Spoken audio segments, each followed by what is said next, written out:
As the fighting continues, Ukrainian forces say that they've destroyed more than 50 Russian ammunition depots in southern Ukraine, severely impeding Moscow's ability to counterattack.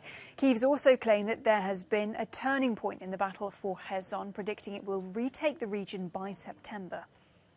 I also asked Samuel Romani what he thought about Ukraine's objective of taking back Kherson. Here's what he had to say. I think that that's certainly within their grasp. I think that the Ukrainians could launch an effective counteroffensive, but there's also some reasons to be a bit skeptical of the September deadline that Ukraine seems to have put forward.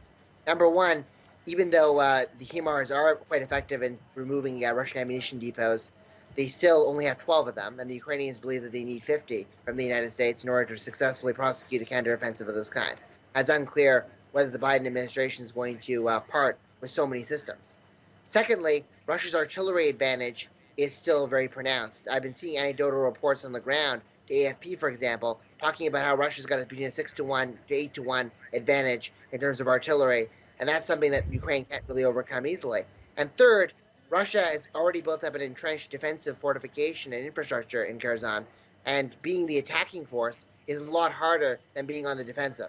So those are three reasons why I think it's possible Ukraine can gain real momentum, but maybe not by September.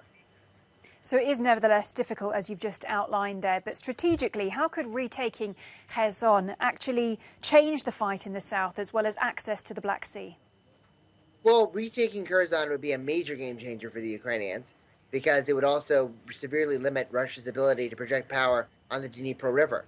And that's why the Russians were so nervous when the Ukrainians were striking the Adamovsky Bridge, for example, because that would leave their forces stranded there. It would disrupt their supply routes in Donbass. It would be a pretty significant blow.